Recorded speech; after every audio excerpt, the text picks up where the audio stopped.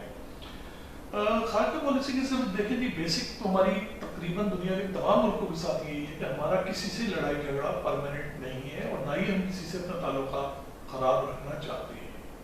ہم خود بھی جیو اور جینے دو کے اصول پہ پابند ہیں، اور اس کے ساتھ ہم ہر کنٹری کے ساتھ بہتر ریلیشنز، بہتر سے بہتر بنانے کی کوشش میں رہتے ہیں۔ گریس کے ساتھ ہمارا ڈائریکٹ کوئی اختلاف نہیں ہے، ان کے ساتھ ہمارے تعلقات اچھے ہیں، ان کا سفارتخانہ ہمارے ملک میں کام کر رہا ہے، ہمارا سفارتخانہ یہاں پہ کام کر رہا ہے۔ ان کے یہاں اتنی بڑی کمیونٹی نہیں ہے گریک لوگوں کی پاکستان میں، اتنا زیادہ ٹریڈ نہیں ہے، اتنی زیادہ آمد و رفت نہیں ہے، لیکن ہماری کوشش یہاں پہ، کیونکہ ہمارے لوگ بہت بڑی تعداد میں ہیں، اس لیے ہماری پریزنس یہاں پہ گریک کے مقابلے میں زیادہ ہے۔ ہماری کوشش یہ ہے کہ گریس سے ٹریڈ بھی پاکستان کا بڑھے، اور ساتھ میں گریس سے جو لوگ ٹورسٹ ہیں وہ بھی پاکستان میں زیادہ سے زیادہ تعداد میں جائیں۔ ہمارے لیے جو امپورٹنٹ چیلنجز ہیں اس میں ایک یہ ہے کہ پاکستانی پروڈکٹس کو، پاکستانی ٹورسٹک ڈیسٹینیشنز کو گریکس کے اندر انٹروڈیوس کرایا جائے اور اس کو زیادہ پروجیکٹ کیا جائے تاکہ یہ لوگ اٹریکٹ ہوں۔ اللہ کا شکر ہے کہ پچھلے کچھ سالوں میں ہمارے یہاں لا اینڈ آرڈر کی سچویشن بہت حد تک بہتر ہو گئی، اور اب لوگوں نے پاکستان کا رخ بھی کرنا شروع کر دیا۔ پاکستان میں بہت بہت خوبصورت مقامات ہیں، اتنے خوبصورت مقامات ہیں کہ ہم جیسے لوگ جنہوں نے اچھی خاصی دنیا دیکھی، ہم بھی جب ان علاقوں میں جاتے ہیں تو ہم کہتے ہیں یار ان علاقوں سے اچھے دنیا میں ہم نے کہیں مقامات نہیں دیکھے۔ تو ان لوگوں کے لیے یقیناً اگر ہم ان کو اٹریکٹ کر کے وہاں پہ لے جائیں یا ان کو دکھائیں وہ جگہیں، تو وہ ایک چلتا پھرتا ایڈورٹائزمنٹ ہو جائے گا پاکستان کے لیے۔ ہمارے لیے بہت ضروری کہ ہم یہ کریں۔ بدقسمتی یہ ہے کہ آج کل وہ کووڈ کی وجہ سے معاملات ایسے اس پہ بندر پہ چلے گئے ہیں کہ اس وقت ٹورزم کا تو کوئی نام سننا بھی نہیں کرتا۔ ایک تو کووڈ ہے، اور دوسرا سب سے بڑا خدشہ یہ ہے کہ جی اگر کوئی ہمت کر کے چلا بھی جائے تو اس کو یہ ڈر ہے کہ فلائٹیں بند ہو گئی تو میں وہاں پہ پھنس جاؤں گا، جیسے بےتحاشا کیسز ہوئے یہاں پہ بھی دنیا میں پاکستانی پھنسے ہوئے۔ تو اس لیے یہ موجودہ ٹائم ایسا ہے کہ ہمیں انتظار کرنا پڑے گا، اللہ تعالیٰ بہتر کرے، معاملات ٹھیک ہوں تو پھر انشاءاللہ تعالیٰ ان کو ٹورزم کی طرف مائل کریں گے، لوگوں کو اٹریکٹ کریں گے، کیونکہ نہ صرف یہ کہ دنیا سے ٹورسٹ یہاں پہ آتے ہیں بلکہ ان کی بھی اچھی خاصی تعداد دنیا میں باہر جاتی ہے نئے مقامات دیکھنے کے لیے۔ اور ہمارے یہ کنٹری ایک ایسا ملک ہے کہ جو بہت خوبصورت مقامات کا مالک ہے، اور ہمیں وہاں پہ ہمیں انتظار ہے کہ لوگ وہاں پہ آئیں۔ یہ لوگ بھی بڑے ہاسپٹیبل ہیں، ہمارے لوگ بھی بہت ہاسپٹیبل ہیں، تو ان کو وہ موقع پرووائڈ کر کے ہم میرا خیال ہے ایک اپرچونٹی دیں گے کہ ان کے ذہن میں یہ خیال ہے کہ ہمارے کلچر اور ان کے کلچر میں بہت زیادہ فرق نہیں ہے۔ کیونکہ ویلفیئر عطاشی کی غیر موجودگی میں یہاں ایف آئی کی ٹیم موجود ہے، جس طرح آپ کہہ رہے ہیں کہ مختلف علاقوں میں، دور دراز علاقوں میں سنا ہے کہ جیلوں میں بند جو پاکستانی ہیں جو جرائم میں ملوث ہیں، منشیات یا ڈرگ اس طرح کے یا کسی، اس میں ایف آئی کی ٹیم جو ہے وہ کیا کردار ادا کر رہی ہے ان کی روک تھام کے لیے؟ ایف آئی کے بیسک جو ہے نا وہ ڈرگس سے ڈائریکٹلی تو اتنا ان کا کام نہیں ہے، حالانکہ ان کے اس میں ریویو میں آتا ہے، لیکن ان کا جو مین فوکس ہے جس وجہ سے ان کو بھیجا گیا ہے وہ یہ ایلیگل امیگرینٹس جو ہیں ان کو وہاں پہ جو ان کے ڈینس ہیں یا وہاں پہ جو ان کے آپریٹرز ہیں وہ پلس یہ ان کے درمیان ایک ڈسکنیکٹ پیدا کرنا ہے، اور جو لوگ اس میں بڑے بڑے لوگ اس میں انوالو ہیں ان کو آئیڈینٹیفائی کر کے یہاں کی گورنمنٹ اور ہماری جو گورنمنٹ ہے ان کو بتانا ہے تاکہ ان کے خلاف کارروائی یا انسانی سمجھو بالکل۔ تو فوکس ان کا اس چیز پہ ہے اور وہ اپنا کام کر رہے ہیں، اور جیسا ہوتا ہے کہ ظاہر ہے کہ پولیس کی تو اتھارٹی ان کے پاس یہاں پہ نہیں ہے، ان کا کام انٹیلیجنس اور جو اطلاعات ہیں وہ گیدر کرنا اور اس کی رپورٹ بنا کے اپنی گورنمنٹ کو انٹیمیٹ کرنا، تو وہ چل رہا ہے۔ میں آپ کو یہ نہیں بتا سکتا کہ کون سی ایسی رپورٹس ہیں کہ جس کے بیسس پہ وہاں پہ کارروائی ہوئی، لوگوں کو اٹھایا گیا اور انٹروگیٹ کیا گیا یا ان کو سزائیں ہوئی، یہ ظاہر ہے کچھ چیزیں سیکریٹ ہوتی ہیں، لیکن ایسے یہ چیز ایک پروسیس ہے، یہ چل رہا ہے۔ وہاں پہ جب کبھی بھی آپ دیکھتے ہیں سنتے ہیں کہ فلاں ہیومن اسمگلر کو اریسٹ کر لیا گیا تو کسی نہ کسی انفارمیشن، کسی نہ کسی ایویڈنس کے بیس پہ ہوتا ہے، اور وہ پھر ایویڈنس یوزلی انہیں اس طرح کی جو پوسٹ ہے وہیں سے وہ چیز ہے۔ تو ایک اور سب سے جو بڑا مسئلہ جو حل طلب ہے وہ ہے پاکستانی جو یونان میں مقیم ہے یا وہ پورے یورپ میں ہے، خاص طور خصوصی طور پہ جو پاکستانی یونان میں روزگار کے لیے آتے ہیں، ان لیگل ہیں یا لیگل ہیں، اگر خدا نخواستہ کسی کی ڈیتھ ہو جاتی ہے اس میں سفارتخانہ پاکستان ہیلپ کرتا ہے، کمیونٹی بھی ہیلپ کرتی ہے، اس کے لیے آسان طریقہ کیا ہو سکتا ہے کہ ڈیڈ باڈی کو پاکستان روانہ کیا جا سکے، جس میں سفارتخانہ پاکستان یا گورنمنٹ آف پاکستان اس میں ہیلپ کرے؟ دیکھیں، دو چیزیں ہوتی ہیں، ایک تو فنڈنگ ہوتی ہے اس کی، جو ایکسپینسز ہوتے ہیں اس کی ڈیڈ باڈی کی بنانے میں، اس کو مطلب تیار کرنے میں، بھیجنے کے لیے، اور اس کا جو ایئر ٹکٹ ہوتا ہے کافن کو بھیجنے کا، وہ ایکسپینسز ہوتے ہیں. وہ تقریباً ایک ڈیڈ باڈی پہ ڈپینڈنگ اباؤٹ 1800 سے 2200 تک یہ ایکسپینسز اس کے ہوتے ہیں. ہمارے جو قانون ہے اس کے حساب سے سفارتخانہ جو ہے اس چیز کو کرنے کا مجاز ہے اور ہم کرتے بھی ہیں. کچھ کیسز میں ایسا ہوتا ہے کہ جو جن لوگوں کی وفات ہوتی ہے ان کے عزیز وفادار کے دوست یا کچھ چندہ جمع کر کے کوئی تھوڑا سا پیسہ کر دیتے ہیں، اور اگر کوئی شارٹیج ہوتی ہے، کچھ کیسز میں ایسا بھی ہوا کہ انہوں نے کر دیا، 200-400 یورو شارٹ ہوئے، انہوں نے ہمیں بتایا کہ جی ہم نے یہ اتنے پیسے کر دیے، ہم 200-400 یورو شارٹ یہ آپ کر دیں، وہ ہم کر دیتے ہیں. اس کا پورا ہمارے پاس جو ریکارڈ ہوتا ہے. زیادہ تر کیسز میں جو اب تک میرے 3-4 مہینے میں آئے ہیں اس میں یہ ہے کہ 50% یا 50% قریب پیسے جو ہیں کمیٹی جمع کر دیتی ہے، باقی جو کمی ہوتی ہے وہ ہم ڈال کے اس کو ٹرانسپورٹ کروا دیتے ہیں ڈیڈ باڈی کو. لیکن اگر یہ نہیں بھی کرتے، کمیٹی نہیں بھی کرتی، تو اس کے بعد بھی اگر ہمارے پاس کوئی ایسی چیز آتی ہے اور اس کی فیملی جو لواحقین ہے وہاں پہ وہ چاہیں کہ ان کی ڈیڈ باڈی جو ہے اس کو پاکستان ٹرانسپورٹ کیا جائے، تو پھر یہ سفارتخانے کی ذمہ داری بنتی ہے کہ ہم اس کو اپنے فل 100% اپنے ایکسپینسز پہ اس کو ٹرانسپورٹ کریں، اور ہم کرتے ہیں. میں آپ کو بتاؤں کہ پچھلے 8 سال یا 9 سال کا جو ڈیٹا ہے اس کے حساب سے رفلی 80 سے 90 لوگوں کی وفات ہوتی ہے سال میں، ایک سال میں. اور وہ اس میں زیادہ تر کیسز ایسے ہوتے ہیں کہ جو نیچرل ڈیتھ ہوتی ہے، لیکن کچھ کیسز ایسے ہوتے ہیں کہ جس میں ایکسیڈنٹس ہوتے ہیں، ٹریفک ایکسیڈنٹس ہوتے ہیں، فیکٹری کے اندر کام کریں اس میں ایکسیڈنٹ ہوتے ہیں، خدا نخواستہ فائر کو کوئی انسیڈنٹ ہو گیا یا کوئی اور حادثہ ہو گیا. اس طرح کے کیسز جو ہوتے ہیں ان کے پیچھے کمپنسیشن انوالو ہوتی ہے. مطلب جو فیملی ہے اس کی ڈیسیز ہے، اس کی جو لواحقین ہیں، لیگل ہائرس ہیں، ان کو کچھ کمپنسیشن لوکل گورنمنٹ کی طرف سے ملتا ہے. تو ان کے معاملات ذرا تھوڑے سے کمپلیکیٹڈ ہوتے ہیں. اس کی وجہ یہ ہوتی ہے، آپ جانتے ہیں اچھی طرح کہ یہاں پہ ایسے لوگ، انڈیویجول آرگنائزیشن شاید نہ ہوں، انڈیویجول بہرحال موجود ہیں جو اس موقع کا فائدہ اٹھاتے ہیں. ان لوگوں کی لائبریری سے جو پاکستان میں بیٹھے ہوتے ہیں ان کی لائبریری سے فائدہ اٹھا کے ان سے وہ ایک آتھورائزیشن لے کے اور پھر جو کلیم ملتا ہے اس میں سے شاید تھوڑے سے پیسوں کو دے دیتے ہوں، تھوڑے سے بھی نہیں دیتے بہت. بس اب میں اس پہ زیادہ نہیں کہنا چاہتا، سوال کرنے ہی والا تھا. لیکن یہ ایسی چیز ہے جو جس کی وجہ سے اس طرح کے کیسز کو ہمیں جب تک پوری قانونی کارروائیاں پوری نہ ہو جائیں اور ہم انشور نہ کر لیں کہ اس کیس میں جو لواحقین ہیں، جو جائز حقدار ہیں اس کے، ان تک اس کا حق نہ مل جائے، تو اس وقت تک پھر ہم اس کو اتنی جلدی نہیں کرتے. ہماری کوشش یہ ہوتی ہے کہ ان کی فیملی کو کانٹیکٹ کر کے ان کو بتائیں کہ اس کیس میں زیادہ امکان یہ ہے کہ آپ کو کچھ کمپنسیشن ملے گا. اس کے لیے بہتر یہ ہے کہ آپ کسی بندے کی باتوں میں آئے بغیر، سفارت خانے سے رابطہ کیے بغیر یا ہمیں بتائے بغیر آپ کوئی ایسا پیپر سائن نہیں کریں گے جس میں بعد میں آپ جو آپ کا جائز حق ہے اس سے بھی معلوم ہو. تو یہ ہم اپنے انیشیٹو پہ، اپنے کاسٹ پہ، اپنے اس پہ ہمارے آفیسر جو ہیں وہ فون کرتے ہیں، ایڈوکیٹ کرتے ہیں، فون کرتے ہیں، فون کرنے کے بعد ان کو انٹیمیٹ کرتے ہیں کہ جی اس طرح سے یہ چیز ہوئی ہے اور اب آپ اس چیز میں محتاط رہیں، کوئی شخص آپ سے کوئی ایسا پیپر سائن کروا کے نہ لے کے جائے. 2-3 کم از کم ریکارڈ پہ ہیں چیزیں کہ جب ہمارے ٹیلی فون کی وجہ سے انتہائی ٹائملی ہم نے ان کو انٹیمیٹ کیا اور انہوں نے بتایا کہ جی آج ہی بندہ ایک آیا ہوا ہے اور وہ پیپر دے کے گیا ہم سے کہ جی سائن کر دیں، ہم سارا اس کی ڈیڈ باڈی منگوا دیں گے. ادھر ان کو یہ کہا جاتا ہے کہ سفارت خانہ کچھ نہیں کرتا اور ہم آپ کی ڈیڈ باڈی جو ہم آپ کو 4 دن میں پہنچا دیں گے. وہ بیچارے سائن کر دیتے ہیں اور پیچھے پتہ چلتا ہے کہ کمپنسیشن کلیم جو ہوتا ہے وہ پیپرز ہوتے ہیں، وہ سائن کر کے پیچھے ان کی کارروائی ہوئی ہوتی ہے اور اسے محروم ہو گئے ہوتے ہیں. پاس میں ایسا ہوتا رہا، اب ہم بہت موت آتے اور ہم کوئی بھی پیپر اس وقت تک جب تک ہمیں یقین نہیں ہوتا کہ ان کے جو لواحقین ہیں ان کو ہم نے بتا دیا ہے کہ اس طرح کی کوئی چیز نہ کریں، اس کے بعد بھی اگر وہ کرتے ہیں تو ان کا اپنا چوائس ہے. یہاں پہ یہ طبی موت مرنے والے کے تو کافی لوگ ہیں جن کو خبر بھی نہیں ہوتی. اگر کوئی ایکسیڈنٹ، حادثہ، روڈ حادثہ،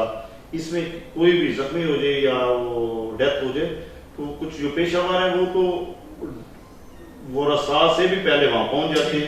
اور وہ کیس ہینڈل کرتے ہیں. آپ کہہ رہے ہیں کہ 70 سے 80 ڈیتھ ایک سال میں ہوتی ہیں. یہ جو یونان ہے تقریباً 200 سے زیادہ، 200 سے اباب کیونکہ 2017 میں صرف دسمبر میں ہم نے 27 سے 28 نماز جنازہ پڑھی مسجد دارالرحمن امونیم، جہاں پہ سب سے زیادہ یہ غسل دیا جاتا ہے، نماز جنازہ ادا کرتے ہیں، اور وہی مرکز پاکستان کمیونٹی کی جو بزنس کمیونٹی ہے، پاکستانی برادری کی بزنس کمیونٹی ہب ہے، وہ ہے امونیم۔ کوئی بھی لاوارث جب بھی کسی کی ڈیتھ ہو جاتی ہے، وہ سب سے زیادہ ہم تو اپریشیٹ ان کو کرتے ہیں، اور یہ سفارت خانے کو بھی کرنا چاہیے، وہ لوگ جو ہیں وہ سب سے زیادہ مدد کمیونٹی کی، وہ جو لاوارث لوگ ہیں ان کی سب سے زیادہ وہ کرتے ہیں ہیلپ۔ اگر آپ کو اس ٹیم سے مل کر سفارت خانہ چلے گا تو میرا خیال ہے سفارت خانے کو بھی اور کمیونٹی عمومی کمیونٹی اس کو بھی آسانی ہوگی۔ دیکھیں، پہلی بات تو یہ ہے کہ کوئی بھی چیز ایسی جو پبلک سے ڈونیشنز لے کے کی جائے وہ رسکی ہوتی ہے، اس کا ریکارڈ کوئی کسی کے پاس نہیں ہوتا۔ پرائیویٹ سیکٹر میں اور گورنمنٹ سیکٹر میں یہ بڑا فرق ہوتا ہے کہ پرائیویٹ سیکٹر اپنے طور پہ ڈیسیشن لیتا ہے اور اس کی کوئی پوچھ گچھ نہیں ہوتی۔ گورنمنٹ سیکٹر میں ہوتا ہے ایک ایک پائی کا حساب آپ کو دینا ہوتا ہے، آج نہیں 5 سال کے بعد 10 سال کے بعد بھی آپ کو حساب دینا ہے۔ تو ہم جو بھی چیز کرتے ہیں گورنمنٹ کے ایکسپینسز سے، اس میں پورا اس کا ریکارڈ، اس کی رسیدیں، اس کی ہر چیز ریکارڈڈ ہوتی ہے، اور اسے ہم پھر وڈرا نہیں کر سکتے کہ جی ہم نے نہیں کیا۔ جب ایک چیز موجود ہے تو وہ کیا ہے، ایمبیسڈر سائن کرتا ہے، ایمبیسڈر رسپانسبل ہے۔ تو ایک تو یہ چیز ہے۔ اگر پرائیویٹلی ایک بندے نے فرض کریں اناؤنس کر دیا کہ کسی پاکستانی کی وفات ہو گئی ہے تو آپ جمع کریں، چندہ جمع کریں، کسی کو نہیں پتا کہ وہ چندہ کتنا جمع ہوگا، لوگ کتنا رسپانس کریں گے، آپ کتنا دیں گے، یہ کتنا دیں گے، وہ کتنا دیں گے، کسی کو نہیں پتا کتنے پیسے اس میں لگیں، کتنے پیسے نہیں لگیں۔ ہم اس طرح کی کسی ایکٹیویٹی میں اپنے آپ کو انوالو ڈائریکٹلی نہیں کر سکتے۔ الٹیمیٹلی کچھ بھی کر لیں آپ، بلیم آتا ہے کہ یہ ہزاروں یورو جمع ہوئے اور 1000 دیں گے تو باقی تو پتہ نہیں کدھر چلے گئے۔ تو یہ چیز ہوتی ہے، اس لیے ہم اپنے آپ کو اس سے الگ رکھتے ہیں۔ جیسے میں نے پہلے کہا کہ ڈیڈ باڈی بھجوانا سفارت خانے کی ذمہ داری ہے،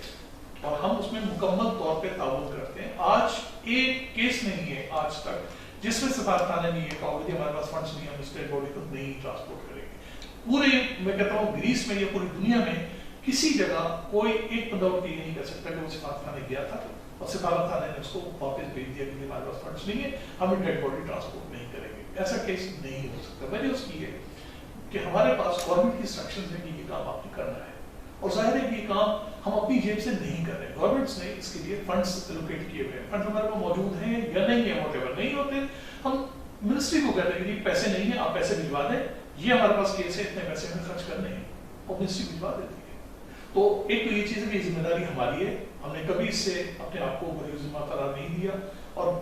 اگر ہمیں 100% خرچ کرنا ہے تو ہم 100% کریں گے، 50% کرنا ہے 50% کریں گے۔ کمیونٹی جب ہمارے پاس کوئی کیس لے کے آتی ہے تو خود ہمیں بتاتے ہیں کمیونٹی والے کہ اتنے پیسے اس کے جمع ہو گئے، اتنے پیسے شارٹ ہیں، اس کا جو ٹوٹل ایکسپینسز ہے وہ 1800 کر دیں، 1400 ہم نے جمع کر لیے، یا 400 جمع کر لیے، 1400 آپ دے دیں، اس پہ کریے کہ پوری ریکارڈ کر کے، اور وہ پیسے جو ہیں جو بھی کمپنی ہے اس کو ہم ٹرانسفر کر دیتے ہیں کہ جی 1400 یہ ہیں، 400 کمیٹی آپ کو دے دیں گے، آپ ہمیں 1400 کی رسید دیتے ہیں، ہمارا حساب برابر ہو جائے گا، ان کا بھی کام ہو جائے گا۔ تو ابھی تک یہ اس طرح سے ایک ان ریٹن فارمولے کے تحت کام ہو رہا ہے۔ لیکن اگر کمیٹی کے لوگ ہمارے پاس آتے ہیں کہ اس کا تو کوئی پیسہ دینے کو تیار نہیں ہے، آپ ہی ٹرانسپورٹ کروائیں، تو ہم اس کی ذمہ داری دیں گے۔ یہ بھی کمیونٹی کے لیے بہت اچھی خبر ہے کہ تو اس کے بعد ایک مسئلہ سب سے بڑا پی آئی اے کا ہے۔ ابھی تو آج ہم خبر سن رہے تھے کہ 6 ماہ کے لیے معطل ویسے ہی ہوگی، تو یہ پی اے کے حوالے سے کیا خوشخبری کبھی عوام سنے گی؟ دیکھیے امید تو ہے، اللہ کرے کہ معاملات جلدی سیٹ ہو جائیں، چیزیں کافی بگڑ گئی ہیں، اس میں کوئی شک نہیں ہے، لیکن گورنمنٹ کی ابھی بھی پوری کوشش یہ ہے کہ ان بگاڑ کو جو بگاڑ پیدا ہوا ہے اس کو صحیح ڈائریکشن میں کرے اور اس ادارے کو اپنے پاؤں پہ دوبارہ سے کھڑا کرے۔ میں اس کے بارے میں کیونکہ ڈائریکٹلی میرا نہ سبجیکٹ ہے، نہ میں اس کے بارے میں بہت زیادہ جانتا ہوں، تو اس لیے میں اس پہ کمنٹ نہیں کر سکوں گا، لیکن یہ میری خواہش ہوگی کہ پی آئی کی فلائٹ بھی یہاں سے آپریٹ کرے پاکستان کے لیے، اور جس طرح ہوتا ہے کہ ایک ہماری اپنی airline national airline جو ہے وہ بھی ایک کنیکشن پرووائڈ کرے۔ ابھی ساری ایئر لائنز جو ہیں وہ آپ کو انڈائریکٹ کنیکشن دیتی ہیں، قطر ایئر ویز ہے وہ دوحہ سے لے کے جاتی ہے، ایمریٹس ہے وہ آپ کو دبئی یا ابوظہبی سے لے کے جاتی ہے، ٹرکش ایئر لائن ہے وہ آپ کو استنبول سے لے کے جاتی ہے، اسی طرح اور جو بھی کنیکشن ہے وہ مختلف جگہوں سے ہوتے ہوئے آپ ڈائریکٹ کوئی کنیکشن نہیں ہے۔ جو پاکستانی ابھی پھنسے ہوئے ہیں پاکستان میں، وہ آنا چاہتے ہیں وہ نہیں آ رہے،